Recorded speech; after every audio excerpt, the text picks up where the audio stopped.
Oh, but just ask them. I'm here talking about Mia Copa on Okay, February amen. 23rd, and that's what I'm most excited about right now. I think that that's that, and that's yeah, and I'm. I could see myself in a pit trying to get out, just feeling so heavy that when I would make one step, the weight would just pull me back down. Michelle Williams just dropped a bombshell that's shaking up Destiny's Child history, and it's got the internet in full meltdown mode. She finally cracked open the vault on the long-rumored jealousy between Kelly Rowland and Beyoncé, and the way she did it. Brutal. For years, fans have whispered about weird vibes inside the group. Side eyes in interviews, awkward moments on stage, you name it. But now, Michelle came out and basically confirmed that there was something going on behind the scenes, and it wasn't just petty drama, it was deep. She straight up suggested that Kelly's feelings might have been building for years, and the spotlight Beyoncé always had, it wasn't all natural. Here's where things really go off the rails. Michelle hinted that Beyoncé's own father, Matthew Knowles, was pulling strings from the very beginning. Yep. She implied that Matthew might have played a bigger role than anyone realized in keeping Beyoncé front and center, even if it meant dimming Kelly's light. Fans are now saying this wasn't just competition, it was sabotage. What do you think about your friend Beyoncé? She's like your sister. You guys literally grew up together. She's stepping into country. So proud of her. I know, but were you surprised? And what do you think about it? I'm so proud of her. Yeah. So happy for her. Yeah, it's incredible. Yes. Now folks are wondering, was Kelly really bitter all this time, or did Matthew set her up to lose from day one? Michelle's words got everybody side-eyeing Matthew like he was the villain all along. And it don't stop there. Michelle said this wasn't about who had the better vocals or the most hits. Nah, she's talking about control, manipulation, and a group dynamic that was being steered from the shadows. According to Michelle, Kelly was constantly trying to step out of Beyoncé's shadow, but Matthew allegedly made sure that never fully happened. For years, fans have whispered that Matthew Knowles was sabotaging Kelly Rowland's shine, keeping all the focus on Beyoncé behind the scenes. And now, Michelle just basically confirmed what people have been suspecting all along, but the real tea is, why is Michelle speaking now after staying quiet for almost 2 decades? Like, Destiny's Child broke up nearly 20 years ago. Michelle never chimed in on the jealousy talk before. So why pop off now? The timing got folks raising eyebrows because Kelly just made a big announcement. She's going on tour with Brandy and Monica. That's right, 3 R&B powerhouses that fans have begged to see share the stage for years. But here's the gag. Kelly ain't headlining, she's opening for Brandy and Monica. Let that sink in for a second. Kelly Rowland, a Destiny's Child icon, opening for artists she's been on the same level with since day one. That's wild. And fans are split. Some are calling it a power move, others are calling it straight up disrespect. But it gets even messier.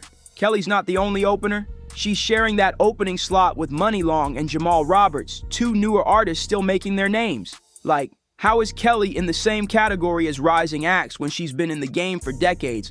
Now people are seriously side-eyeing this whole situation, and Michelle just threw a whole can of gasoline on the fire with her latest confession about Kelly's jealousy. But wait, it gets even juicier. Word on the street is that Kelly has been refusing to get on stage with Beyoncé, and not just randomly. This is while Beyoncé is out here doing her massive tour. According to Michelle, Beyoncé personally invited Kelly to pop out for a few shows, especially the big ones like Paris. We're talking iconic, sold-out, global spotlight moments. But what did Kelly allegedly do? She shut it down. No thanks, no cameo, nothing. And Michelle's out here saying the reason isn't scheduling or some peaceful pass.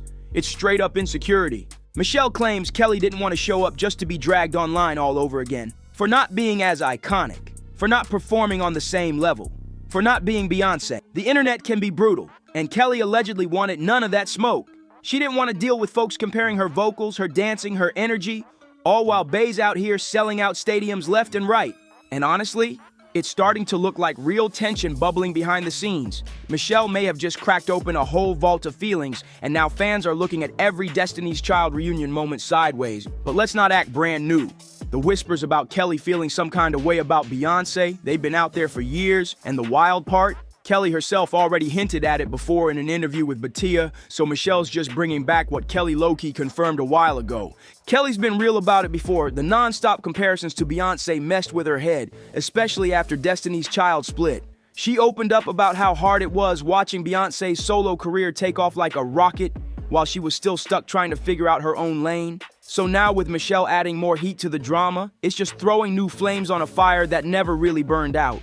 In her deeply personal track, Dirty Laundry, Kelly poured it all out, raw and unfiltered. She rapped, While my sister was on stage killing it like a moo effa, I was enraged, feeling it like a moo effa, in a cage. You would never know what I was dealing with. That's pain in every word, she went on. We went our separate ways, but I was happy she was killing it. Bittersweet. She was up, I was down. No lie, I felt good for her, but what do I do now? That wasn't just a song, that was a confession. Kelly made it clear she was going through it. She even said, forget the records off the record, I was going through some BS. Post-Survivor, she on fire. Who wanna hear my BS? Whew, that's deep. And let's be honest, Beyoncé did blow up fast. Her debut solo album, Dangerously in Love, dropped while Destiny's Child was still technically together. It sold over 300,000 copies in the first week alone, hit #1 on the Billboard charts, snatched Grammy wins, and launched her straight into global superstardom. Sister dropped a whole new couple of songs, and it's my understanding that Renaissance 2 may or may not be country-based.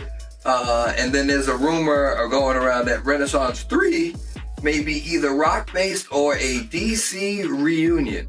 That is her business to talk about. But just ask them. I'm here talking about Mia Culpa. On February 23rd, and that's what I'm most excited about right now. I think that's that. And then, yeah, and I'm... So let's rewind real quick. Kelly's debut album, Simply Deep, actually dropped a year before Beyoncé's. And listen, it did decent. First week numbers hit around 77,000, and it peaked at #12 on the charts. Solid for a solo rollout, especially back then. But the second Beyoncé's Dangerously in Love dropped, the comparisons went wild, and the public had already picked their favorite. Now fast forward to today, and after Michelle aired out that jealousy bomb, fans started rewatching Kelly's recent moves with a whole new lens. And it's not looking too cute. Remember that Today Show incident? Headlines were flying saying Kelly had a diva meltdown and walked out last minute because her dressing room was too small. Page 6 jumped on it too, claiming she bailed over the unacceptable space. But hold up, insiders who were actually there are saying that whole diva narrative straight up cap. According to folks in the room, that tiny dressing room excuse was just a cover-up. The real reason Kelly dipped? She was over the constant Beyoncé name dropping. Sources say Kelly had one clear boundary before stepping into the interview. Keep the spotlight on her. It was her moment, her project, her time to shine. But the second the interviewer started slipping Beyoncé into the convo again, Kelly wasn't having it. Kelly showed up to the Today Show to promote her new movie with Tyler Perry, not to play Beyoncé's background character live on national TV. But instead of showing respect and keeping the focus on her, the host kept pressing her about Bey's upcoming projects, her music, her legacy, everything but Kelly. Like, how you gonna invite someone on your show and then make it all about someone else? And let's be real, this ain't the first time this has happened. Every single time Kelly tries to shine on her own, the media loves circling it right back to Beyoncé. It's like they can't let her breathe without dragging Beyoncé into the convo. So, when Michelle exposed Kelly for still feeling salty about always being compared, fans started putting the puzzle together fast. Kelly walking out of that interview, that wasn't no random diva moment over a small dressing room. That was years of being overshadowed finally catching up. And the way she left, quiet, no shouting, no meltdown, just dipped. Left the crew scrambling to find someone else to fill her spot, and that's when the internet started buzzing. Was Kelly still holding on to some deep resentment, or was the Today Show just out of pocket for disrespecting her like that? And let's not act like this was an isolated moment, because this ain't the only time Kelly snapped when folks tried to twist her shine into a Beyoncé promo. Kelly's been checked out of these interviews for a minute now, and it's not just passive shade either. There was one moment where she straight up called out the interviewer, told them to cut the BS, and made it crystal clear. She was not there to talk about Beyoncé, point blank, period. And honestly, can you blame her? Every time she pulls up to do press, they twist the convo into the Beyoncé show, like Kelly ain't got her own career, her own music, her own accomplishments. It's like they erase everything she's done and reduce her to just a background character in Beyoncé's story. The disrespect is wild. But messy interviewers aside, this is where the drama takes a darker turn, because according to Michelle, the resentment Kelly's been carrying runs way deeper than we thought. It's not just the media's fault, it's internal. Michelle allegedly revealed that Kelly's been holding on to years of hurt over how Matthew Knowles, Beyoncé's father and Destiny's Child's manager, treated the group. Yeah, we've all heard whispers about Matthew playing favorite, but Michelle's version hits way harder. She painted a picture of Matthew allegedly sabotaging the group from the inside, moving pieces around, pushing Beyoncé front and center and leaving the rest behind in her shadow. And suddenly, all those strange moments, awkward group dynamics, and behind-the-scenes tension, they're starting to make a lot more sense. The streets been saying it for years.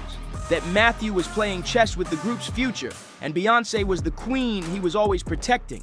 If you really look back at how everything played out, the signs weren't just there, they were screaming. Destiny's Child was that group. Hit after hit, sold out tours, award shows on lock, they were every girl's favorite. From the outside, unstoppable, but behind the scenes, straight up chaos. We're talking lineup swaps, lawsuits, betrayal, and somehow every time the dust cleared, Beyoncé was still front and center, untouched.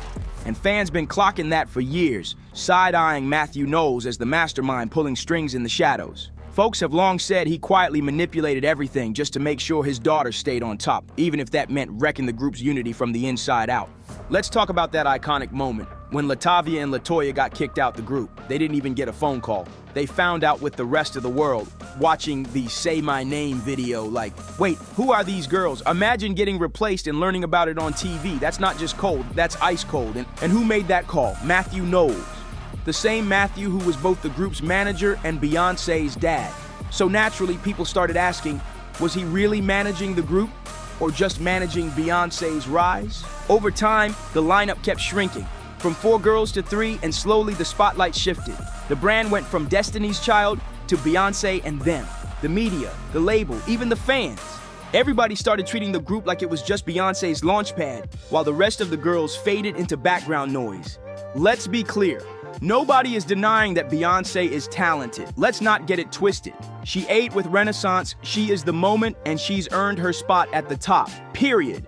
But now, folks are starting to question how much of her rise was raw talent, and how much was Matthew Knowles setting the stage behind the scenes. Because when you look at how everything played out, it's hard not to wonder, did Destiny's Child ever really stand a chance at long-term success? Or was the whole setup just a stepping stone for Beyoncé to go solo from the jump? Even Michelle hinted at the favoritism, certain members constantly being sidelined while the spotlight stayed glued to Bey. And Kelly, yeah, we've talked about the jealousy rumors, but now it's starting to feel less like envy and more like pure frustration. Years of being overshadowed, constantly compared, and treated like a sidekick, anybody would crack under that. Now fans are connecting all the dots, and the picture they're seeing is of Matthew Knowles playing puppet master with Destiny's Child, allegedly clearing every obstacle out of Beyoncé's way, even if it meant tearing the group apart in the process. And when you really sit with that, Kelly's decision to stay out of the spotlight next to Beyoncé makes total sense. So now that Michelle finally spilled the tea and brought all those old rumors back to the surface,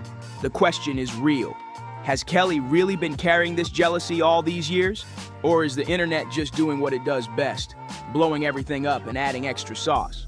But let's not ignore the biggest piece of the puzzle, Matthew Knowles. If what Michelle's saying is even half true, did he really sabotage Destiny's Child from the inside? Or was he just pushing his daughter to the top, no matter the cost? Either way, one thing's for sure and 2 things are certain, this story ain't done. Not by a long shot. So now it's your turn. Drop a comment below. Do you think Kelly's still hurt? Was Matthew wrong? Is Michelle exposing the truth or just stirring the pot?